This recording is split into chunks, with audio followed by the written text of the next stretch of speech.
Imagine walking into a church believing that within minutes, you'd be entering heaven. The doors close. The windows are sealed shut. Then, the building erupts into flames. At first, the world believed it was a mass suicide. But days later, investigators uncovered something even more horrifying. This is the story of Uganda's doomsday cult, the movement for the restoration of the 10 Commandments of God. Welcome to the podcast, You Can't Unhear.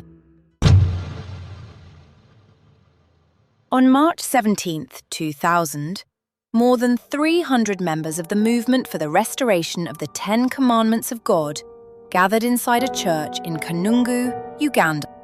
They believed the apocalypse had finally arrived. Instead, a devastating fire consumed the building. No one escaped.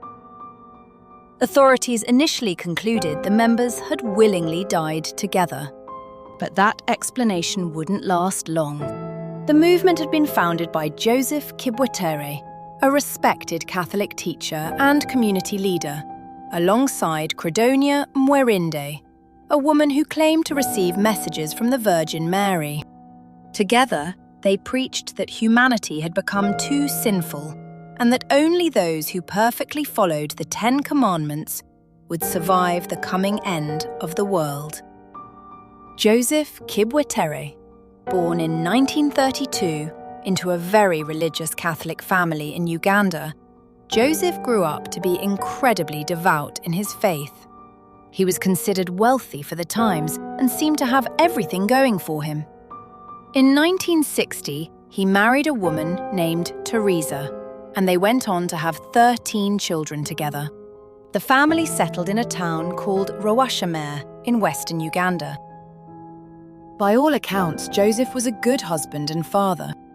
Teresa described their marriage as happy, saying Joseph was kind to her and the kids, always respectful, and that they never fought. He was known as a peaceful person. Joseph became a Catholic schoolteacher and got involved in local politics. He even built a church for the community and donated land for a Catholic school where he worked as headmaster. Joseph was basically seen as a local legend, and life was pretty great for the Kibwetere family. That was until he met a woman named Credonia Mwerinde, and everything changed. In 1984, Joseph started telling people he was seeing apparitions of the Virgin Mary. Now, this wasn't unusual in Uganda at the time. Lots of people claimed to see these Marian apparitions, and there were several religious groups based around the Virgin Mary. Then, in 1989, Joseph met Credonia Mwerinde, who also claimed she was seeing apparitions of the Virgin Mary. The two of them connected over these shared visions, but Credonia was nothing like Joseph. Born in 1952 into a devout Catholic family, Credonia was described as a difficult child from the start. Aggressive and violent. This behaviour only got worse as she grew up. At one point, her parents were so concerned, they brought her to a psychiatric hospital for evaluation. The doctors concluded there was nothing wrong with her mentally. She was just a difficult kid who they hoped would grow out of it. But things actually got worse. Some sources say that when Credonia got older, she tried to poison her older brother so she could inherit family property, and another report that said she set an ex-boyfriend's house on fire because he didn't want to marry her. She was just violent and aggressive by nature. She eventually got married and opened a bar with her husband, but it wasn't a happy marriage at all. Her ex-husband later said she wasn't really religious, only went to church once or twice a year, and that her one true love in life was money. Eventually, Credonia's life fell apart. The bar went out of business, she and her husband split up, and she didn't know what to do with her life. This is around the time she claimed she started seeing apparitions of the Virgin Mary. Now, Credonia's father was a man named Paul Kashaku, and he also claimed to have visions. He said his first vision was of his daughter Evangelista, who told him he would be visited by the Virgin Mary, Jesus, and Joseph. According to Paul, this prophecy came true in 1988 when he saw apparitions of all three, and they told him to use his land near Kanungu as a safe haven for true believers. When Paul heard that his daughter Credonia, the one who had gone off the rails for years, had finally come back to her Catholic faith and was having visions, he was thrilled. He told her to travel around Uganda, spread the word of God and the Virgin Mary, and recruit true believers. And that's exactly what she did. Paul's idea for this movement was that the 10 Commandments must be followed perfectly and constantly. It didn't matter what religion you followed, as long as you were willing to live and die by the 10 Commandments, you were welcome to join. Credonia, along with 2 other women named Ursula and Angela, started roaming around Uganda, talking to people about their new movement. They were having some success, but they weren't getting the numbers they really wanted. They needed a new tactic, someone prominent in the community to join them, someone people already trusted and respected. And that's when Credonia met Joseph Kibwetere. The two met at a church service where Credonia, Ursula, and Angela were telling people about their apparitions and movement. This caught Joseph's attention because he'd had similar visions and Marian apparitions. He wanted to know more. Credonia told Joseph that he was special and that the Virgin Mary had told her Joseph would one day lead a flock. It's also worth mentioning that Credonia was said to be very beautiful. Whether Joseph more intrigued by Credonia than her apparitions, I'm not sure. I'll let you decide after hearing what happened next. After chatting with these 3 women, Credonia told Joseph that the Virgin Mary had instructed her and the 2 women to move into Joseph's home and continue spreading their movement. And Joseph immediately agreed, without talking it over with his wife or his 16 children. He just agreed to let these total strangers come live in his house. Credonia, Ursula, and Angela moved into the Kibwetere home and completely took over. Credonia's father, Paul, also came to live with them. He was really the leader of the cult in the beginning, calling the shots while they recruited more and more members who all moved into the Kibwetere home. In the beginning, things weren't that bad. She said Credonia was actually quiet and humble when she first arrived, but over time, as her grip over Joseph got tighter, she started to change. Credonia became very cruel toward the children. She would beat them and scream at them. She did this not only to the kids of new members, but also to Joseph and Teresa's own children. She beat Teresa as well. She also forced all the children to live in a small shed in the backyard, including Joseph and Teresa's own kids. Because of this, many children got sick, developed rashes, and were starving, just living in horrible conditions.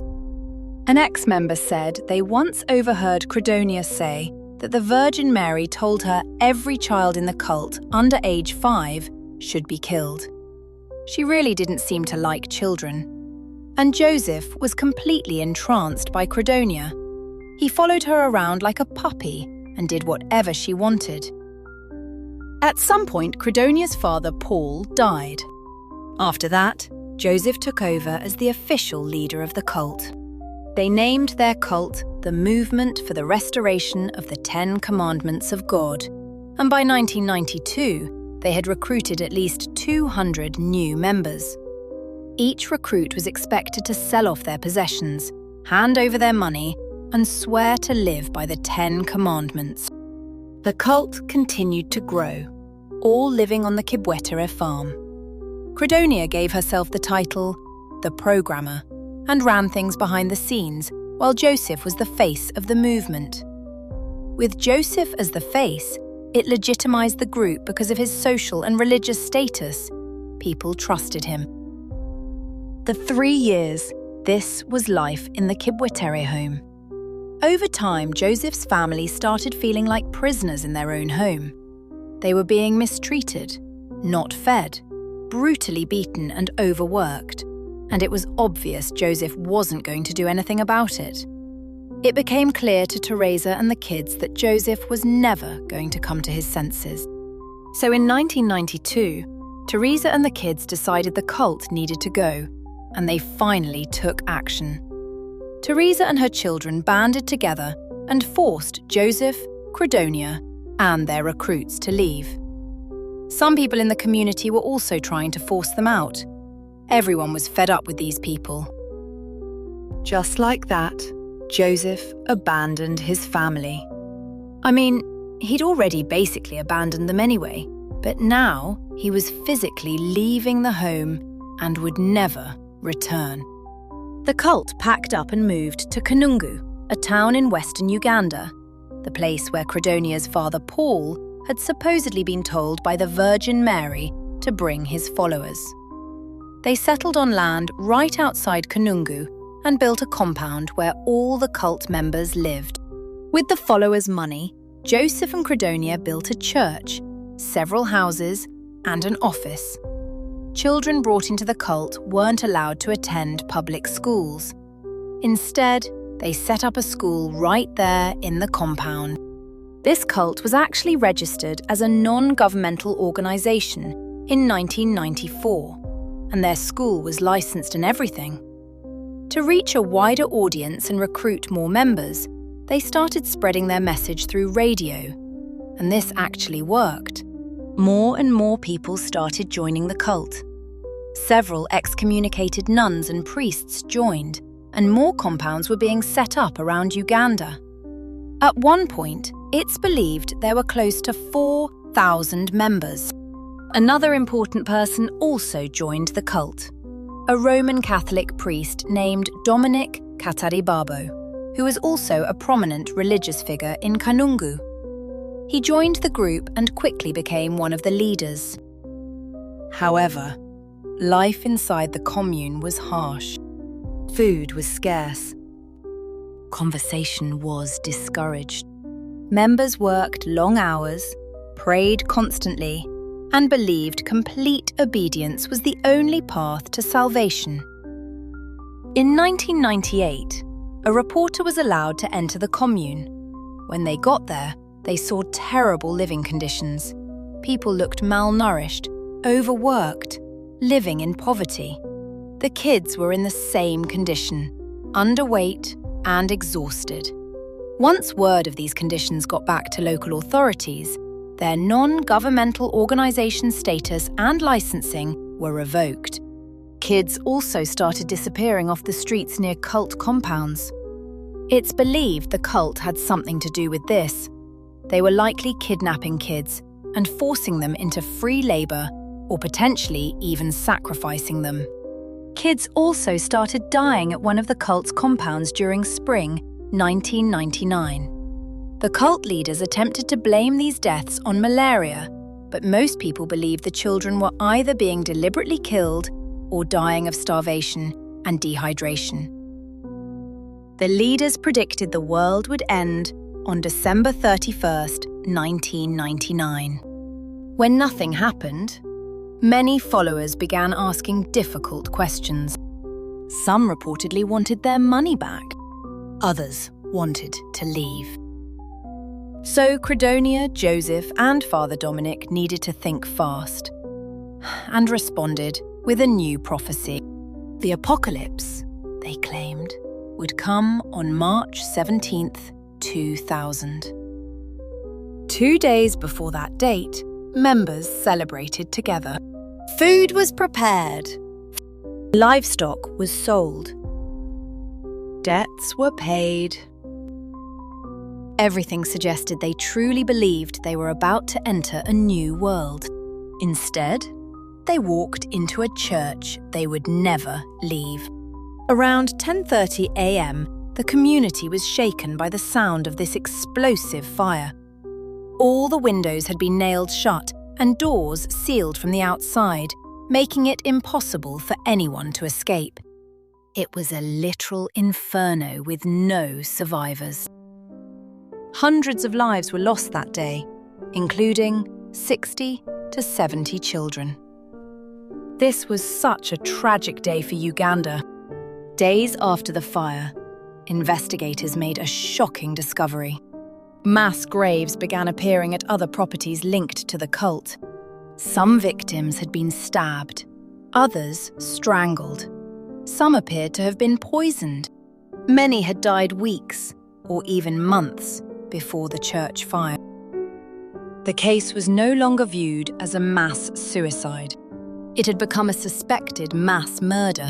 Investigators believe the failed prophecy may have triggered the killings. As followers questioned the leadership and demanded answers, the leaders may have decided no one could be allowed to leave or expose the truth. One ex-member had actually been with the cult in the days leading up to the fire, and even on the day of the fire, but happened to leave the compound to get something from his father's house right before the fire started. According to him, the leaders were not present in the church right before the fire was started. Because the bodies were so unrecognizable, authorities didn't know if the leaders were dead or not. Arrest warrants were issued for the cult's leaders anyway, but whether they died in the fire or escaped remains one of the case's greatest mysteries. Yet investigators uncovered evidence pointing to deception, financial exploitation, and the deaths of hundreds of devoted followers. It stands as one of the deadliest cult tragedies in modern history. A reminder that blind faith, placed in the wrong hands, can become one of the most dangerous forces on Earth. Until next time, stay curious, stay safe. If you enjoyed this episode, don't forget to subscribe because we're doing a special series this week where we're going to talk about some of the world's most dangerous cults. I'll see you on the next episode of the podcast You Can't Unhear.